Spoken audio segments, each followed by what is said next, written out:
hush falls over the grand ballroom of the St. Regis, where New York's richest parade beneath chandeliers that sparkle like 1,000 cameras.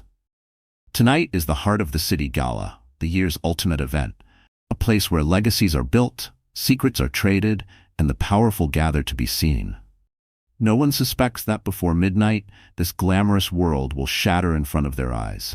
At the center of it all stands Jonathan Colton, a self-made billionaire, master of the deal, a man who clawed his way from nothing to the top of Manhattan's skyline. Every gesture is calculated, every smile practiced for the press. By his side tonight is Cassandra Monroe, a woman as infamous as she is beautiful. Her dress, a blood-red designer gown, clings to her every curve, turning heads and igniting whispered rumors. Jonathan barely tries to hide her. Why would he? His wife, Scarlett, is nowhere to be seen. Or so he thinks. Cassandra clings to Jonathan's arm as he makes the rounds, greeting old-money bankers, politicians, celebrity athletes. Flutes of Dom Perignon are raised, but most eyes are on the couple. The room is buzzing. Everyone knows Jonathan is married. Everyone also knows this is not the first time he's been reckless with the truth. But tonight, his audacity is unmatched. He doesn't care who sees. He wants Scarlett to know. He wants everyone to know. The band falls silent as the mayor gives a brief speech about charity and the values that make this city great. Jonathan barely listens. He's too busy basking in his own legend, nodding to friends and enemies alike. He glances at his phone, waiting for an update about a business merger worth billions. Across the room, Cassandra laughs too loudly at a joke she barely understands, already tipsy on champagne and victory. Then, it happens. The ballroom doors swing open with a crash that echoes off marble floors. Every head snaps toward the entrance. A ripple of confusion sweeps the crowd. This is not part of the evening's program. The doors hang wide, and for a long moment, no one moves. Standing in the doorway, framed by the golden light of the hallway, is Scarlett Colton. She is 6 months pregnant, her midnight blue dress hugging her round belly, her dark hair swept back to reveal eyes that burn with quiet fury. But she's not alone. At her side stands Ethan Blackwell, the reclusive billionaire CEO whose presence alone can shift the market. Tonight, his arm is protectively wrapped around Scarlett's. The statement is unmistakable. The room freezes, then erupts in whispers and nervous laughter. Even Jonathan is momentarily stunned, his confidence faltering. Cassandra's nails dig into his arm. She hisses under her breath, "What is she doing here?" For once, Jonathan has no answer. Scarlett surveys the crowd, her posture regal, her face a mask of serenity hiding a storm beneath. She ignores the glares, the pitying looks, the sudden flash of cell phone cameras. She doesn't care about the judgment. She cares about truth, about finally exposing the rot at the center of this beautiful world.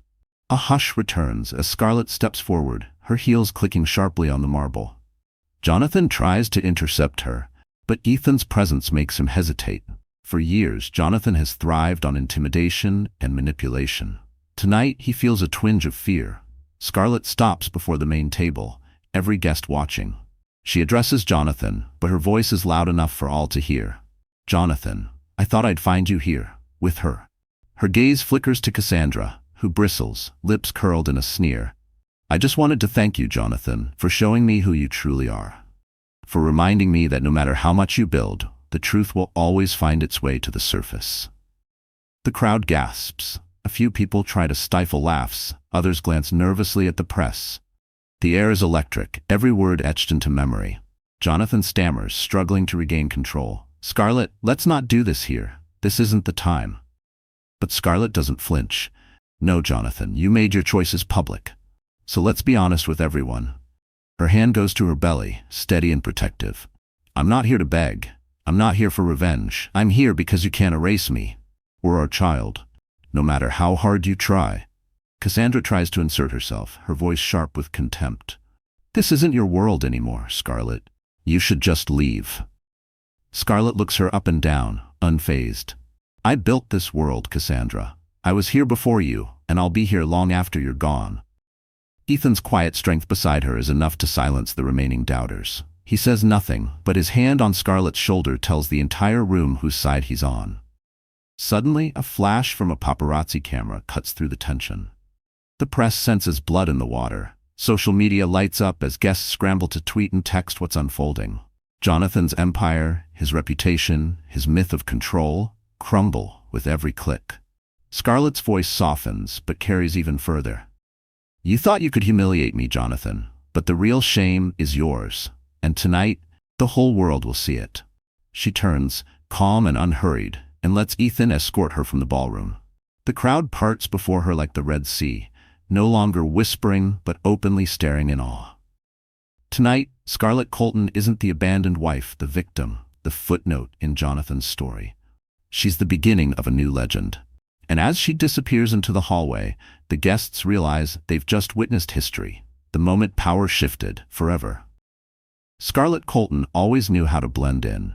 It was her secret power, the ability to slip through parties, meetings, and even marriage without ever making a scene. In a city built on spectacle, she made her way by being forgettable. The nice girl with the shy smile, the woman you thanked for arranging the charity auction but never quite remembered. That invisibility, once her shield, was now her most lethal weapon. Years before her life turned into a headline, Scarlett had a story that no one at the gala ever bothered to learn. She wasn't born into privilege or trained for the ballroom. Instead, Scarlett Rose Evans grew up in a small New Jersey apartment, the only child of a mother who worked double shifts as a nurse and a father she never knew. Her world was filled with secondhand books, thrift store clothes, and long nights spent studying by the light of a flickering desk lamp while her mom slept on the couch. Scarlett learned to be quiet, to stay out of the way, to survive. It was never her dream to marry a billionaire. In fact, Scarlett had her own dreams. She put herself through college with scholarships and odd jobs, majoring in nonprofit law because she believed she could make a difference. She was passionate, driven, and above all, independent. Her work at the Women's Legal Aid Office was challenging and sometimes thankless, but she loved the feeling of making someone's life a little easier, even if no one ever said thank you. When Scarlett met Jonathan Colton, she was 26, fresh out of law school and completely unprepared for the world he represented. He swept into her life like a hurricane, charming, ambitious, larger than life. Their first date was at a cheap Italian place near her office, but he treated it like the opening of the Met. He listened, or seemed to, laughing at her dry humor, marveling at her stubbornness. By the end of the night, Scarlett felt seen in a way she never had before. Jonathan was relentless. Flowers at her office, invitations to glittering events, whispered promises of a future filled with love and adventure. He painted their life together as a fairy tale, one where she was his anchor, the only person who truly understood him, the one woman immune to his billions. Scarlett, exhausted by years of struggle, let herself believe. She let herself fall. Their wedding was a whirlwind. The society pages called it the union of heart and empire. But Scarlett only remembered the nerves in her stomach, the pressure to fit into a world that spoke a language she barely understood. She traded her small walk-up for a penthouse with floor-to-ceiling windows and a view of Central Park. Jonathan wanted her to quit her job. "You don't have to work anymore," he said. "Let me take care of you." She resisted at first, but eventually she caved. He promised her purpose, and she wanted to believe him. But in the months that followed, Scarlett's world began to shrink. The life Jonathan promised was gilded, but lonely. Dinners with investors, brunches with wives who only cared about the Hamptons and handbags, endless events where she was expected to smile but never speak her mind. Jonathan insisted on privacy. No social media, no interviews, no hint of trouble. The more she tried to fit in, the more invisible she became. She tried to fill her days with meaning, volunteering at shelters, joining nonprofit boards, helping at charity auctions. But even here, Jonathan cast a long shadow. "Don't embarrass me," he'd warn if she asked a tough question at a board meeting or disagreed with a donor. He hated conflict, especially if it reflected on him. Scarlett became an expert at swallowing her opinions. To the outside world, she was the perfect wife. She wore designer dresses Jonathan chose, posed for photos when asked, and hosted parties with flawless grace. But inside, she felt the slow suffocation of someone losing herself. The friends she made before Jonathan faded away, replaced by a rotating cast of socialites and gatekeepers. When she tried to confide in her mother, the advice was always the same: keep your head down, be grateful, he's a good provider.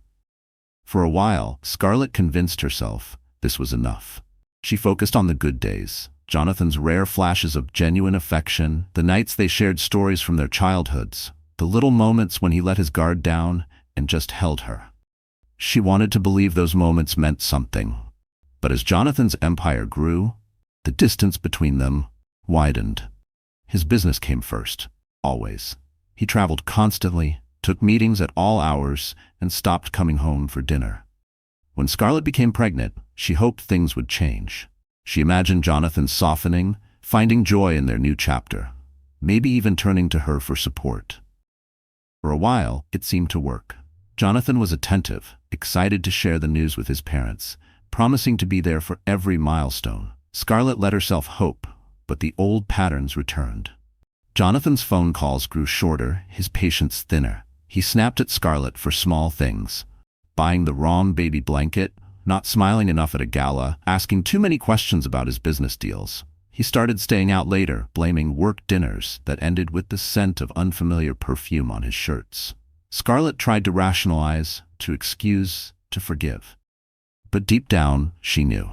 Still, she stayed quiet. She kept the peace. She told herself she was protecting their child, that maybe things would change once the baby arrived. She buried her disappointment and wore her best smile for the world. But every day, her heart hardened a little more. The girl who once dreamed of changing the world was now fighting just to keep herself afloat. Scarlett's greatest strength was never her beauty or her grace. It was her resilience, the ability to watch, to learn, to wait for the right moment. All those years of being underestimated, overlooked, dismissed, she was ready to turn that invisibility into a weapon. She started quietly gathering information, watching how Jonathan moved, remembering every slight, every betrayal. She called in old favors, rekindled friendships she'd let lapse, built a network beneath the surface. Scarlett understood now. You don't have to be loud to change everything. You just have to know when to speak and when to strike. The world saw a quiet, pregnant wife, but inside, a storm was building. The annual Heart of the City Gala was meant to be a display of charity, wealth, and good intentions. But tonight, the marble halls of the St. Regis Hotel felt more like a battlefield. Each guest a potential witness, each glittering light exposing more than just sequined gowns and polished shoes. Outside, black cars lined the street, paparazzi snapped photos, and a crowd pressed against velvet ropes, hoping to catch a glimpse of New York royalty. Inside, the ballroom was a fever dream of luxury. Massive floral centerpieces, rare peonies, roses, and lilies filled the air with a heavy sweetness. Waiters glided silently, balancing trays of caviar, foie gras, and champagne so expensive you could buy a car for the cost of a bottle. The orchestra played classics, but beneath the music was an undercurrent of nerves and anticipation. For the city's elite, these nights were more than a party. They were a performance, a competition to see who could dazzle and dominate. Jonathan Colton was the unofficial king of this world. He thrived on these nights, working the room like a candidate shaking hands on election day. He never lost his focus. As CEO of Colton Enterprises, he moved with unshakable confidence, $100 million behind every smile. His name carried weight. His word could make or break deals, and everyone wanted just a sliver of his attention. Cassandra Monroe, ever at his side, fed off the energy. She sparkled with calculated charm, laughing at the right moments, brushing past rivals with practiced indifference. She was his newest trophy, a reminder that Jonathan got what he wanted. Tonight, she wore a scarlet dress designed for maximum attention, every inch a deliberate contrast to Scarlett Colton's signature understated style. The crowd played their roles, feigning ignorance while devouring every detail. Rumors about Jonathan and Cassandra had floated for months, but tonight he made them real. Posing for photographers, introducing Cassandra to board members, acting as if his wife had simply ceased to exist. Even among the jaded socialites and cynical journalists, the display bordered on cruelty. But Jonathan reveled in it. He believed himself untouchable. Behind the scenes, staff exchanged nervous glances. Scarlett was supposed to be at home, resting on doctor's orders. Everyone assumed she'd retreated, humiliated and alone. After all, who would willingly walk into a room where her marriage was being torn apart in public? But Scarlett was no ordinary woman. Unbeknownst to the guests, Scarlett and Ethan Blackwell waited in a private suite, watching the ballroom through a discreetly cracked door. Ethan's presence was a silent statement, one of wealth, influence, and more importantly, protection. He'd been a family friend for years, a quiet ally who'd seen Jonathan's transformation from hungry entrepreneur to ruthless mogul. He saw what Scarlett endured, even when no one else cared to look. Scarlett's phone vibrated with texts, friends warning her to stay away, PR advisors begging her to control the narrative, her mother worried about stress. Scarlett ignored them all. Tonight, she needed to be seen. She needed the world to witness the truth for itself. The evening's program was meticulously planned. Cocktail hour, dinner, then speeches and a charity auction. Jonathan, in his element, toasted to family and tradition, the hypocrisy lost on no one who actually knew him. He basked in applause, already thinking about his next business move, already looking past the damage he'd done. Cassandra stayed glued to his arm, scanning the room for cameras, soaking up envy. She took pleasure in the stares, the backhanded compliments, the hush of whispered disapproval. As far as she was concerned, she'd won. Scarlett was finished. But as the orchestra paused and the mayor took the stage, the mood began to shift. People checked their phones, murmured, and glanced toward the door. Even Jonathan noticed, his brow furrowing at the sudden change in atmosphere. Then, the doors opened. The world froze. Scarlett entered, head high, every inch a queen refusing exile. The shock rippled outward, a few gasps, a flurry of whispers, then silence so profound you could hear the flicker of candles on the tables. She looked radiant, but also deeply changed. There was nothing weak or defeated in her eyes. Ethan Blackwell followed, stoic and powerful. For the first time in years, Jonathan Colton looked unsure. Cassandra's grip tightened, her mask of confidence slipping. Scarlett moved forward, every step measured. She didn't search for approval or support. She only had eyes for Jonathan. The mayor tried to regain control. "We welcome all families tonight." But the crowd's attention belonged to the drama unfolding on the marble floor. The press moved in, phones up, ready to stream every word, every tremor of the impending storm. The event was no longer about charity. It was about power, betrayal, and reckoning. Scarlett stood directly in front of Jonathan, her presence undeniable. "I just wanted to say thank you," she began, her voice clear and unwavering, "for showing me what matters." Her hand went to her belly, "And for reminding me that strength isn't about how loud you are, but how much you can endure." Cassandra couldn't hold back. "This is pathetic, Scarlett. You don't belong here." Her words cut through the room, but instead of wounding, they exposed her insecurity. Scarlett's calm was terrifying. "On the contrary," she replied, "this is exactly where I belong." Jonathan tried to save face, voice low and trembling with anger. "You're making a scene." Scarlett's reply, "No, Jonathan, you did that the moment you decided your ego was worth more than our family." Flashbulbs popped. Investors, friends, enemies, everyone watched, riveted. In a single moment, the illusion was shattered. Jonathan was not untouchable. Scarlett was not a victim. As Scarlett turned to leave, escorted by Ethan, the crowd erupted, not in applause, but in whispers of respect, of disbelief, of awe. Tonight, the gala was no longer about charity.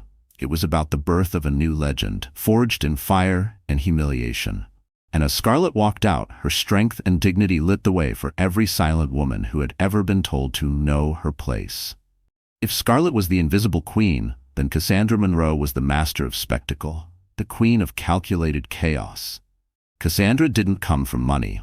In fact, she grew up knowing hunger as well as ambition, learning from a young age that nothing in life was given, everything had to be taken. Her mother, a failed actress, raised Cassandra on a steady diet of reality television and whispered bitterness about the men who'd left her behind. By 16, Cassandra had mapped her escape: beauty, wit, and a willingness to play dirty in a world that rewarded ruthlessness. Cassandra's weapon was always her charm. She could disarm a room with a smile, make a stranger confess secrets, or convince a billionaire he'd come up with her ideas himself. She was brilliant at reading people, at spotting weaknesses, and she never hesitated to use what she found. While others called her opportunistic or cold, Cassandra considered herself a survivor. Her arrival in Manhattan was no accident. At 21, she took a bus from Miami to New York, armed with 3 outfits, a list of exclusive parties, and a fake resume polished to perfection. She started as a hostess at a midtown nightclub, quickly working her way into the VIP section and, from there, into the circles of men who could change her life. She dated up the ladder, never staying long, always looking for the next rung. Jonathan Colton wasn't just a target, he was the jackpot. Cassandra spotted him at a charity poker tournament, alone at the bar while Scarlett mingled with donors. She saw his restlessness, his hunger for admiration. Most women would have been intimidated. Cassandra was thrilled. Here was a man used to getting whatever he wanted, a man ripe for manipulation. Her first move was subtle. She accidentally spilled a drink near him, apologized with wide, innocent eyes, then feigned embarrassment. Jonathan, flattered by the attention, played the rescuer. By the end of the night, Cassandra had his private number and the promise of a business meeting. The rest was a masterclass in seduction. For Jonathan, Cassandra represented everything Scarlett was not. Reckless, outspoken, dangerous. She made him feel powerful, even as she subtly pulled his strings. She encouraged his complaints about Scarlett, egged on his worst impulses for a septh, and whispered doubts about his wife's loyalty. When Jonathan questioned her intentions, she played hurt. When he grew arrogant, she flattered him. Their affair quickly became the worst-kept secret in their circle, but Cassandra didn't care. She wanted more than Jonathan's attention. She wanted his name, his money, and his legacy. Scarlett, of course, knew the type. She'd seen women like Cassandra her whole life, using sex and secrets to carve out power in a world that denied them both. But what made Cassandra truly dangerous was her intelligence. She wasn't just playing Jonathan. She was infiltrating his business, making friends with key board members, leaking gossip to the press, and positioning herself as the woman behind the man. She played victim and villain in equal measure, whichever role got her closer to the prize. The press adored her. Tabloids called her the city's most notorious other woman, speculating about engagement rings and prenups before Jonathan had even asked for a divorce. She fed them stories, always careful to cast herself as misunderstood, a woman just looking for love in the wrong places. Her Instagram grew by hundreds of thousands of followers, each post carefully curated. Luxury vacations, cryptic captions, diamond bracelets, gifted by a friend. Jonathan's name was never mentioned, but everyone knew. Inside Jonathan's penthouse, Cassandra was even more cunning. She went through his files when he was away, collecting information. She learned the names of his investors, his passwords, the times he met with lawyers. She paid attention to which employees seemed loyal and which grumbled behind closed doors. She kept tabs on Scarlett too, who she called, where she went, what charities she supported. Every bit of information was ammunition for the war Cassandra planned to win. She ridiculed Scarlett's style, calling her outdated and frumpy to Jonathan's face, fueling his doubts. She made sure to dress in ways that made Scarlett's classic taste seem plain. At social events, Cassandra would accidentally bump into Scarlett, offering backhanded compliments or snide remarks meant only for her ears. She wanted Scarlett to feel small, to doubt herself, to give up. What Cassandra never understood was that her cruelty wasn't breaking Scarlett, it was forging her. Each insult, each humiliation, each whispered lie only made Scarlett stronger, more resolved. Cassandra was building a fire she couldn't control. Still, for a while, it seemed like Cassandra was winning. Jonathan became colder, more distant, treating Scarlett like an inconvenience rather than a partner. The board began to question Scarlett's presence at meetings. Friends took sides, most choosing to avoid the drama by avoiding Scarlett altogether. Even the house felt hostile, every room echoing with the sense of betrayal. Cassandra sensed victory. She pressed Jonathan to speed up the divorce, to finally make it official. She told him his image would improve, that the world would respect him for being decisive, for choosing love over duty. She whispered about building a new family, starting fresh, leaving the past behind. Jonathan, hungry for approval, listened. But in her arrogance, Cassandra underestimated the depth of Scarlett's intelligence and the strength of her resolve. While Cassandra schemed, Scarlett watched. While Cassandra whispered, Scarlett listened. And while Cassandra celebrated too soon, Scarlett was preparing for war.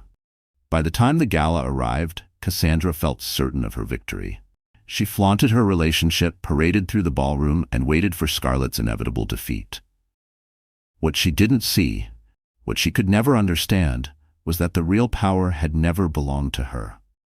It had always belonged to the woman she tried to erase. For a long time, Scarlett believed humiliation was something you could escape if you simply stayed silent, played your part, and kept your head down.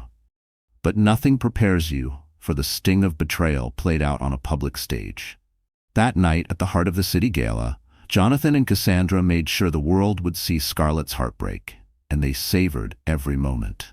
It started with the cruelest detail. Scarlett's name left off the guest list. She was meant to stay home, out of sight and out of mind. She was to watch the event, her event, the one she'd helped organize for years, streamed online, smiling for the cameras, while Jonathan and Cassandra became the main attraction.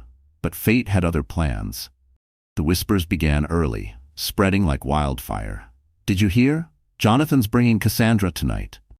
"Where's Scarlett?" Maybe she finally left.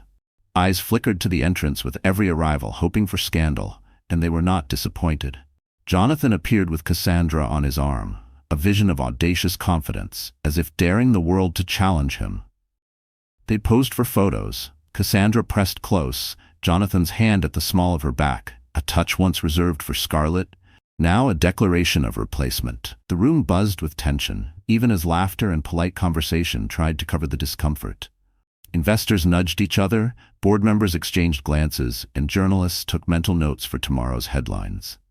Scarlett watched from the hallway at first, her hands trembling, heart pounding in her chest. She felt both sick and furious. How had it come to this? But there was no running away. Not tonight. Not anymore. With Ethan Blackwell by her side, Scarlett entered the ballroom. Every conversation died mid-sentence. Glasses froze halfway to lips. Cassandra's triumphant smile faltered for the briefest second before hardening into something sharper. Jonathan's jaw clenched. It was all happening in slow motion, every detail burned into Scarlett's memory. Scarlett felt the eyes of the world on her as she crossed the floor. She felt exposed, but also oddly powerful. She could almost hear her own heartbeat as she stopped, just feet from the stage where Jonathan and Cassandra were holding court. The program shifted to the charity auction, the auctioneer's voice rising above the tension. Jonathan, in a final petty move, made the highest bid of the night, donating a sum that would guarantee a write-up in the papers. The crowd applauded, but it sounded hollow. Then Cassandra, seizing her moment, stepped to the microphone.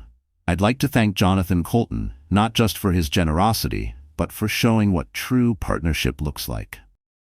The jab was unmistakable. Eyes darted to Scarlett, searching for a reaction. Scarlett steadied herself. She could have left, could have let them finish their performance, but instead she walked directly to the center of the room, her voice calm and clear. "I'd like to thank the donors tonight, especially those who remember what this event is really about. For some of us, partnership means loyalty. For some of us, family still matters." For a heartbeat, the room was silent. Cassandra, caught off guard, tried to laugh it off. "Some people just can't let go, can they?" she sneered. Her friends giggled, eager for the drama. Jonathan, his composure slipping, stepped forward.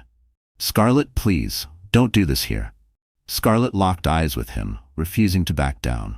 "No, Jonathan, you did this. You brought her here, made your choice, and tried to erase me." Her hand went to her belly. "But you can't erase the truth. Not here, not tonight, not ever." The crowd gasped. Some were uncomfortable, others captivated. A few began recording on their phones, knowing this would be viral by morning. Cassandra took Jonathan's arm, attempting to pull him away, but he stood rooted, pale with embarrassment. For the first time he looked uncertain, unsure of what to do when his usual power plays failed him. Scarlett continued, her voice unwavering. "You didn't just betray me, Jonathan. You betrayed every vow you ever made. You tried to humiliate me, but you only revealed who you really are." Her gaze swept the room, landing on the board members, the investors, the society wives who'd once called her a friend. "I will not be shamed. I will not be erased." A hush fell again, deeper and more electric than before. The mayor tried to deflect with a joke, but no one laughed. The night's glamour was gone, replaced by raw, undeniable truth. Scarlett turned to leave, her dignity intact, but Cassandra couldn't resist one last shot. "You're pathetic, Scarlett. You're nothing without him." Scarlett didn't break stride. That's where you're wrong. I was someone before him. I'll be someone long after. What about you, Cassandra? Ethan Blackwell stepped in, offering Scarlett his arm. Together they exited the ballroom, leaving Jonathan and Cassandra standing awkwardly in the spotlight's harsh glare. As the doors closed behind Scarlett, the energy in the room shifted. The whispers started anew, this time with a different kind of awe. The betrayal had been public, brutal, unforgettable. Scarlett's pain was now their spectacle, but it was also the start of her transformation. For the first time, Jonathan and Cassandra realized they hadn't just humiliated Scarlett, they'd set her free. The city would wake up to a different kind of story. Scarlett Colton was no longer a victim. She was about to become the reckoning. Outside the shimmering lights and echoing laughter of the heart of the city gala, Scarlett Colton found herself standing in the cold night air, her breath fogging in the winter darkness. The marble steps beneath her felt like ice through her heels. For a moment, the city's endless noise faded, replaced by the drumming of her own heart and the trembling in her hands. Scarlett had always imagined heartbreak would be dramatic, a scene with screaming, broken glass, maybe rain pounding against a window. Instead, it was numbness. She was suspended in a silent void, the world muffled around her. Her chest ached with a pain so sharp it stole her breath. She hugged her coat tighter around her swollen belly, feeling her baby shift as if offering silent comfort. Ethan Blackwell stood beside her, concern etched in every line of his face. "Scarlett, let me drive you home," he said quietly, but she shook her head. She couldn't go home. Home wasn't a refuge anymore. It was the scene of the crime, filled with Jonathan's cologne, Cassandra's lipstick stains, and the ghosts of promises that meant nothing now. For a few minutes, Scarlett just stood there, staring at the city that once seemed to hold infinite promise.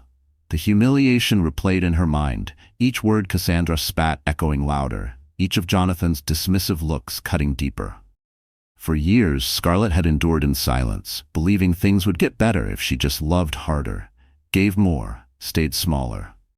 Now she realized nothing could have stopped this storm. She'd just been too afraid to see it coming. Ethan gently guided her to his car. The ride was silent except for the faint jazz on the radio. Scarlett's phone buzzed with messages, her mother begging her to come home, former friends offering hollow sympathy, and unthinkably, Jonathan texting, "We need to talk." She let the screen go dark. The time for talking was over. When Ethan dropped her off at her apartment building, he offered to come up, but Scarlett declined. "Thank you, Ethan. I need to be alone tonight," she said, her voice barely more than a whisper. Inside, the apartment felt cavernous. Every shadow seemed longer, every memory sharper. The photos on the walls, her and Jonathan in better days, vacations, celebrations, looked like strangers. She let her purse fall to the floor and collapsed onto the living room rug, unable to hold the tears back anymore. The sobs came in waves, raw, primal, unfiltered pain. Scarlett cried for the girl she used to be, the marriage she tried so hard to save, the baby she'd dreamed would bring them closer. She cried for the humiliation she suffered at the gala, for the friends who disappeared when things got hard, for every cruel word that had chipped away at her spirit. She was angry at Jonathan, furious at Cassandra, but most of all, she was angry at herself, for believing love could fix a man determined to destroy himself, for thinking silence would be rewarded with loyalty, for losing pieces of herself in a world that never valued her truth. As the night deepened, Scarlett drifted into exhausted sleep on the floor, her hand curled protectively around her stomach. In her dreams, she heard her mother's voice, soft, gentle, reminding her that storms always pass and that sometimes the most beautiful things are born from destruction. She woke to weak sunlight streaming through the curtains, her face puffy and her head throbbing. For a moment, Scarlett wanted to stay in the darkness, to pretend the night before hadn't happened. But her baby kicked, sharp and insistent, anchoring her back to reality. Scarlett dragged herself to the shower, letting the hot water scald away the shame and doubt. As she washed away her tears, something inside her shifted. The pain was still there, but underneath it, a flicker of anger. And something else, too. Resolve. After getting dressed in the simplest clothes she owned, Scarlett sat at her kitchen table, staring at her reflection in the glass of cold coffee. She made a list. She needed to call her lawyer, to freeze the joint accounts, to take back control of her life. For so long, she'd let Jonathan dictate the terms. Now she would set her own. But the hardest call was to her mother. Scarlett hesitated, her fingers trembling as she dialed. "Mom?" she said, her voice breaking. Her mother didn't hesitate. "Come home, sweetheart, just for a little while. Let us take care of you." Scarlett didn't want to be seen as a victim, didn't want to admit defeat. But in that moment, she knew she couldn't do this alone. She needed to heal, to grieve, to find herself again, before she could ever hope to fight back. Packing a small bag, Scarlett moved through the apartment slowly, almost reverently. She paused at her wedding photo, her fingers brushing the glass. For a long moment she considered smashing it, letting the broken pieces reflect how she felt inside. But instead, she set it face down on the mantel, a silent declaration that this chapter was over. As she locked the door behind her, Scarlett wasn't sure what the future would hold. She was still heartbroken, still lost, still angry. But somewhere in the depths of her pain, she felt the first stirrings of hope. Maybe, just maybe, her darkest night was the start of something new. She stepped into the morning, determined to survive, determined to rebuild. For the first time in a long while, she realized she was free. Not from pain, but from the prison of someone else's expectations. And as the city roared around her, Scarlett Colton made herself a promise. This would not be the end of her story. The city barely noticed Scarlett Colton's absence after the gala. In New York, gossip moves fast, but attention moves faster. People moved on to fresher scandals, assuming she would quietly disappear. Even Jonathan believed it. He convinced himself Scarlett was broken, hiding in shame, too weak to fight back. But that's exactly what she wanted him, and the world to think. Scarlett's retreat was not a surrender. It was a calculated withdrawal, the quiet before a storm. In her childhood bedroom, surrounded by the remnants of a simpler past, Scarlett plotted. Her mother fussed over her, making tea, pressing comfort into every word. Her father checked locks twice at night. But Scarlett's mind never rested. She started by calling her lawyer, a woman she trusted, someone she had met long before Jonathan. "I need you to open the envelope," Scarlett said, her voice steely. It had sat in a safety deposit box for years, unopened by anyone but her. Inside were documents, a trust fund established by her late grandmother, legal titles, old stock certificates, and a letter with a simple sentence: "If you ever need to stand on your own, you have everything you need. You are stronger than you know." For years, Scarlett hid this part of herself. She didn't want to be the rich girl, or to give Jonathan any power over her. Her marriage had been built on the lie that she needed Jonathan's money, his name, his protection. But her family's legacy was older and deeper than his. Tied up in silent investments, charitable foundations, and a controlling stake in a holding company, Jonathan's lawyers had never bothered to research. Scarlett had always intended to give her fortune to causes she believed in: domestic violence shelters, legal aid funds, scholarships for girls who reminded her of herself. She'd hoped to change the world quietly, from the background. But now she realized, sometimes the only way to save yourself is to stop hiding your strength. The next call was to a forensic accountant. Scarlett needed to know everything Jonathan had tried to hide, from offshore accounts to insider trades, any dirt that could be used as leverage. The accountant, an old friend of her father's, listened in silence and said only, "I'll find what you need. Just be ready for what I bring you." Scarlett reconnected with friends she'd let drift away: journalists, nonprofit leaders, women she'd once represented as a lawyer. She apologized for her absence, then quietly asked for help. She didn't need them to take sides. She only needed them to tell the truth if the time came. Meanwhile, Jonathan was oblivious. He celebrated his victory, parading Cassandra to every event, making a show of moving on. He started the divorce proceedings, expecting Scarlett to sign whatever was put in front of her. Cassandra pushed him to demand everything: property, accounts, even Scarlett's jewelry. "Make her pay," Cassandra urged, "so everyone knows you're in control." Jonathan liked the idea. Power was his addiction. The first shock came when Scarlett's lawyer responded to the divorce petition with a counteroffer. Scarlett Colton reserves her right to all premarital assets, family inheritances, and controlling interests held in trust prior to marriage. She also requests a formal audit of Colton Enterprises and its subsidiaries, citing potential malfeasance and breach of fiduciary duty. The language was legal, but the message was clear. Scarlett wasn't going quietly. Jonathan scoffed. He told his lawyer to push back, certain Scarlett was bluffing. But the next day, his banker called in a panic. There's been a freeze on several accounts. Some of your shares are in dispute. What's going on? For the first time, Jonathan realized he didn't have as much control as he thought. Cassandra was livid. How is this possible? She was nothing, but the truth was clear. Scarlett had always had the power to destroy everything Jonathan built. She simply never wanted to. Until now. Scarlett didn't need to play dirty.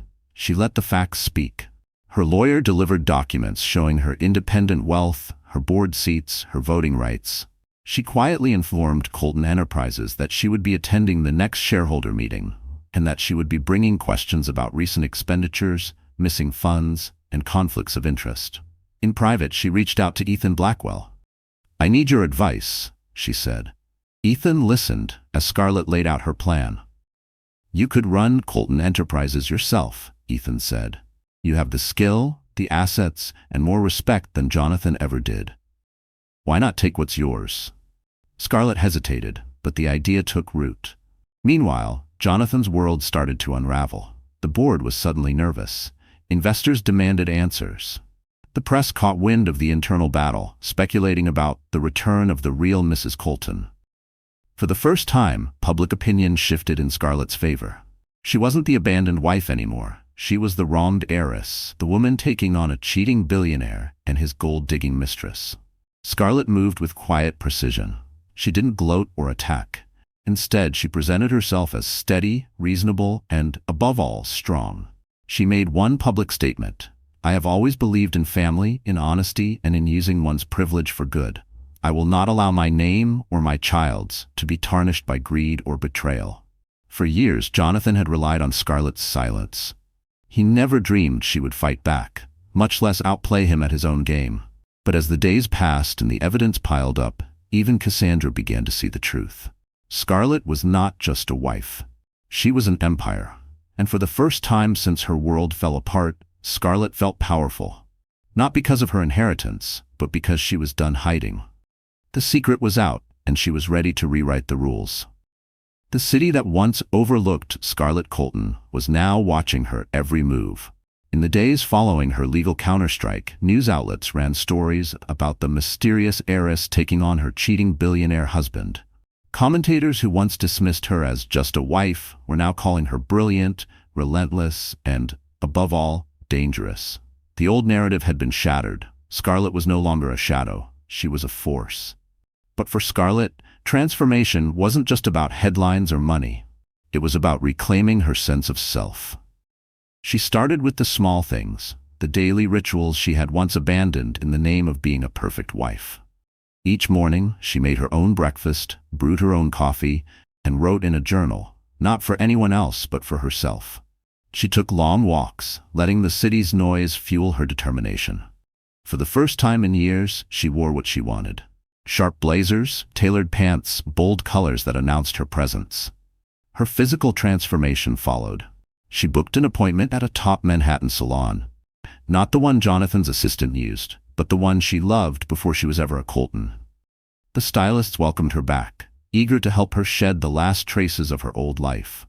Her hair, once worn soft and safe, was cut into a sleek, modern style. She opted for a wardrobe makeover that was both classic and commanding, clothes that said, "I am in control." The first time she looked in the mirror, she barely recognized herself. For a moment, she even smiled, but it wasn't just about appearance. Scarlett's mindset was changing too. She started reading again, picking up books about business, leadership, and women who had rewritten their destinies. She attended networking events, not as Jonathan's wife, but as Scarlett Evans, attorney and philanthropist. She reconnected with old colleagues, joined women's leadership forums, and quietly let the city know she was back and better than ever. She also invested in her health, hiring a prenatal fitness coach and nutritionist, determined to enter motherhood from a place of strength rather than survival. Every step was intentional, every decision fueled by the knowledge that she was building not just a comeback, but a legacy for her child. The city was abuzz with stories of her transformation, but Scarlett barely noticed. She was too busy becoming the woman she'd always wanted to be. Meanwhile, her professional strategy was flawless. Scarlett requested meetings with key board members at Colton Enterprises. She arrived early, greeted everyone by name, and laid out her vision for transparency, ethics, and innovation.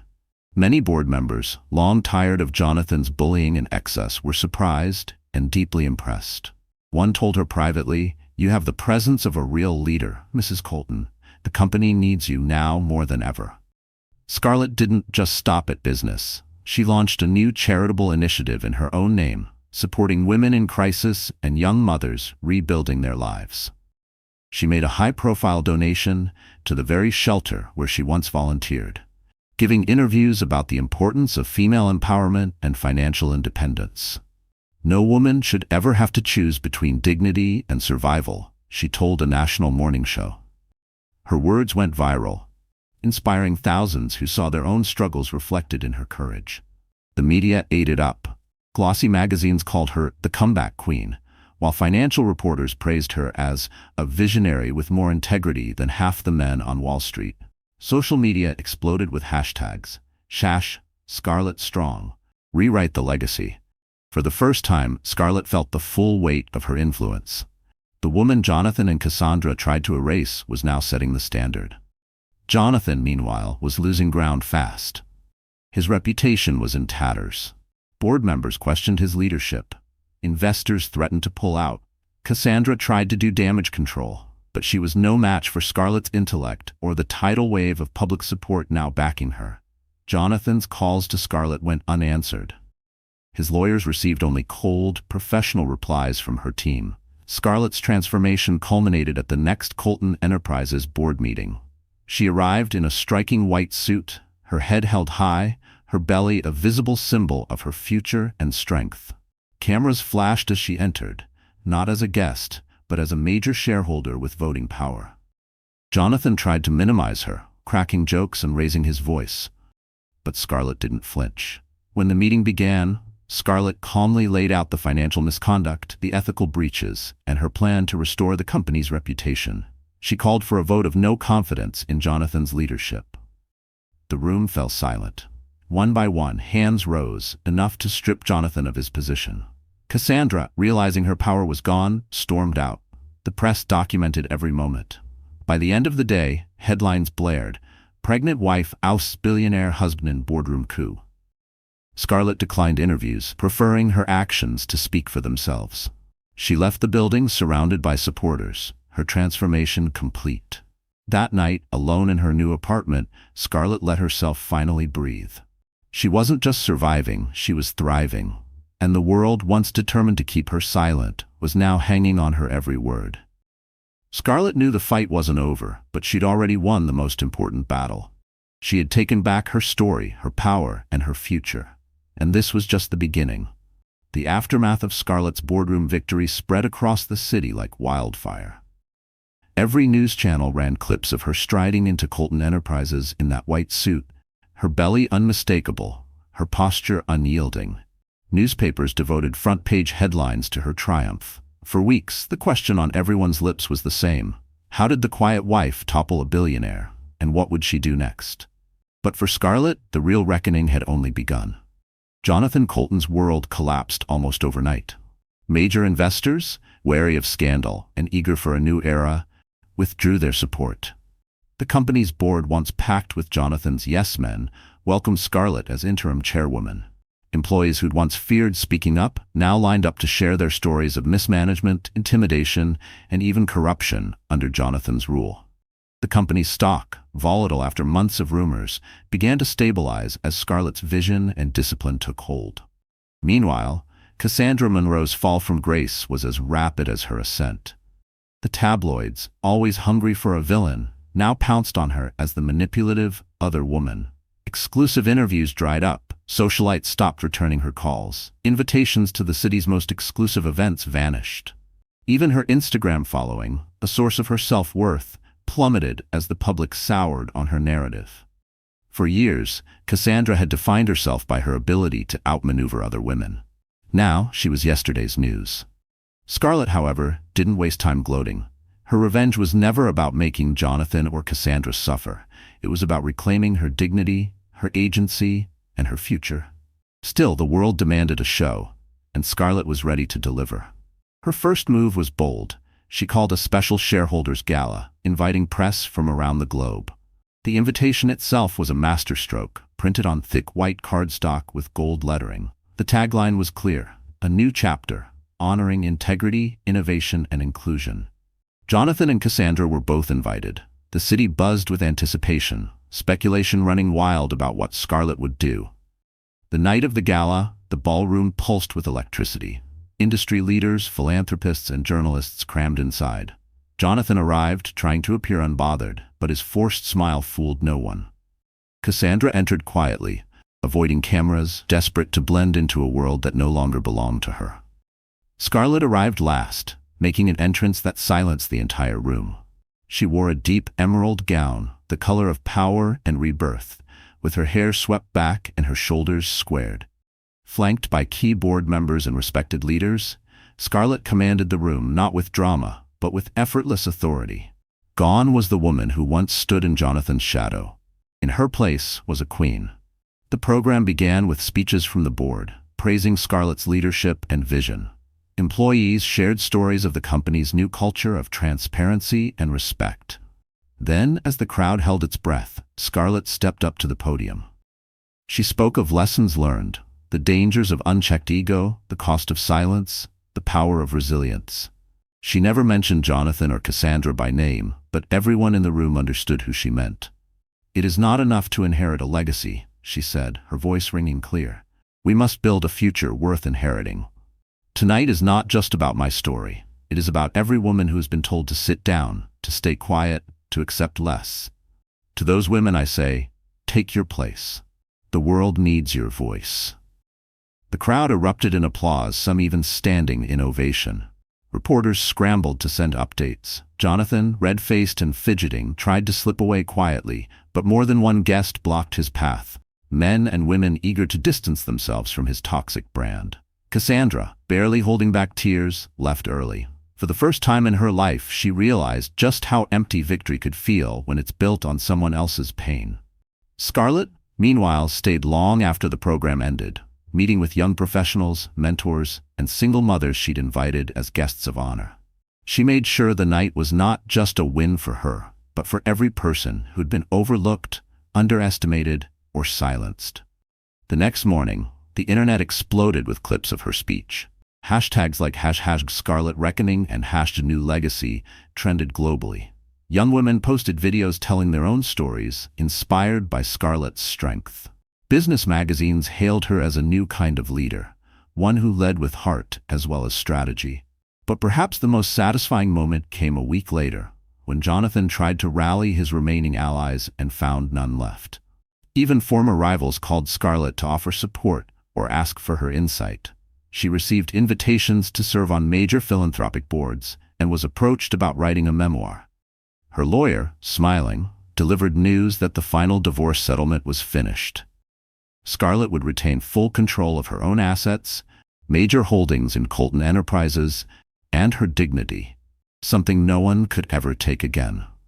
Scarlett's revenge was never about public humiliation or private destruction. It was about building something lasting, something her child could be proud of. She knew there would still be challenges ahead, but as she looked at the world she'd remade in her image, she realized, sometimes the best revenge isn't destroying your enemies, it's proving they were never your equals to begin with. And as Scarlett Colton watched the city lights flicker from her new office, hand resting on her growing belly, she felt a peace deeper than any triumph. Her legacy, reclaimed and rebuilt, would outlast every betrayal. Scarlett Colton's life no longer revolved around whispers, shadows, or waiting for someone else's approval. She had become something more than even she imagined, a symbol of strength, resilience, and transformation. As summer dawned over New York, a new era was quietly taking shape, one built not on revenge, but on the kind of legacy that could never be erased. The days after the shareholders' gala were a whirlwind. Every magazine wanted an interview. Networks requested exclusive specials. Book agents sent proposals. Her face appeared on billboards, magazine covers, even podcasts dedicated to women's leadership and overcoming betrayal. But Scarlett remained measured. She accepted only one in-depth interview, sitting with a respected female journalist in the sunlit office of her new foundation. "How did you find the courage to fight back?" the journalist asked, voice gentle but curious. Scarlett thought for a moment. "For a long time, I believed strength meant silence, that if I endured quietly, things would get better. But the truth is, you cannot build a life on shrinking yourself for someone else. I realized the world only changes when we refuse to accept less than we deserve." The segment aired nationwide. Letters poured in. Stories from women who'd walked away from toxic marriages, single mothers building new lives, young girls now dreaming of boardrooms and corner offices. Scarlett read every message, some with tears, some with laughter. She realized she had become more than a headline. She was a beacon for anyone who'd ever been betrayed or overlooked. As her due date approached, Scarlett poured herself into her work. The Colton Foundation for Women and Families launched with a vision to support those starting over. Scholarships for girls from struggling backgrounds, legal aid for women facing abuse, seed money for women-owned startups. Scarlett visited shelters, schools, and community centers, speaking not as a billionaire's wife but as a survivor and advocate. One summer afternoon, at a ribbon cutting for a new housing program, a teenage girl nervously approached her. "Miss Colton," she stammered, "I saw your story. People always told me I'd never make it, that I'd always be stuck, but you changed my mind." Scarlett knelt, eye to eye. "Don't let anyone decide your worth for you," she said softly. "Your story is just beginning. Don't let fear write the ending." It was moments like these that meant more than headlines ever could. Jonathan, meanwhile, faded into obscurity. His face occasionally appeared in the business press, always as a cautionary tale, a man undone by his own arrogance and blindness. Cassandra moved to the West Coast, seeking a fresh start, but never recapturing the power or spotlight she once stole. Scarlett never spoke publicly about either of them again. She no longer needed to. Her actions had written the final chapter. As the seasons turned, Scarlett welcomed her child, a daughter, healthy and strong. Holding her newborn in the soft light of her apartment, Scarlett felt the full circle of her journey. All the nights she'd cried on that living room floor, all the times she thought she'd lost everything, all the pain that had threatened to drown her. It was transformed now. This tiny, perfect life was proof that from devastation, something beautiful and unbreakable could grow. Motherhood brought new perspective. Scarlett balanced late-night feedings and board meetings, lullabies and legislative advocacy. She was honest about the struggle, never pretending to have it all, but always striving for balance and meaning. She made time for herself too. Walks in the park, quiet dinners with friends, moments spent laughing and dancing with her daughter. As her foundation flourished, Scarlett expanded her reach. She lobbied for changes in family law, supported female candidates for office, and launched mentorship programs for young women in business and law. Her influence rippled outward, changing not only the city, but the lives of countless families. Her signature style, sharp suits, bold colors, a streak of silver in her hair, became iconic. Women around the world posted photos online, Scarlett inspired, celebrating their own moments of triumph and defiance. Scarlett never claimed to be perfect. She was honest about her fears, her setbacks, her failures, but she never allowed them to define her. One autumn evening, Scarlett hosted a gala for her foundation. The room was filled with women she'd helped, entrepreneurs, students, mothers, survivors. As she stood at the podium, her daughter clinging to her hand, Scarlett paused, overcome by emotion. "When I lost everything I thought mattered," she said, voice thick with gratitude, "I discovered what truly endures. Not money or titles, but courage, compassion, and the willingness to rewrite your story, no matter how many times it's been erased."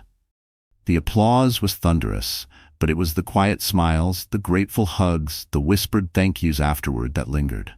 That night, alone by her window, Scarlett reflected on all she had survived. She knew there would always be more battles, prejudice, heartbreak, moments of doubt. But she also knew her worth was not defined by anyone else's choices. It belonged to her, and to the child she now loved beyond measure. Her story became legend, Not because she took down a billionaire, but because she rose again and again after being knocked down. Because she taught her daughter, and every woman watching, that weakness and kindness are not the same. That there is no shame in starting over, no defeat in walking away, no limit to the power within a woman determined to change her fate. Scarlett Colton's final lesson was simple, but unbreakable. You do not need to be loud to be strong. Your scars are proof that you survived, and no one, not a man, not a legacy, not the world, can erase the truth of who you are unless you let them. For every person watching, her story was more than drama. It was a call to stand tall, to speak out, and to trust in their own resilience. Scarlett Colton was no longer invisible. She was unstoppable, and her legacy of hope, power, and new beginnings would live forever. So the story has ended, and our wonderful friends, are you still here until now? If you're still watching at this point, I believe something in Scarlett's journey must have touched your heart in some way.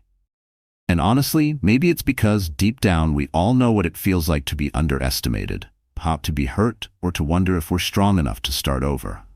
The message of this story isn't just about revenge or dramatic twists. It's about finding your voice when others try to silence you, and realizing that true strength is built not by never falling, but by rising every time you do. As the old heterodox saying goes, the wound is where the light enters you. Every heartbreak, every setback can become the very place where your real power is born. So, if you're out there wondering if you have what it takes to rewrite your own story, trust me, you do. You are more than anyone's betrayal, more than your lowest moment. If Scarlett can reclaim her legacy, so can you.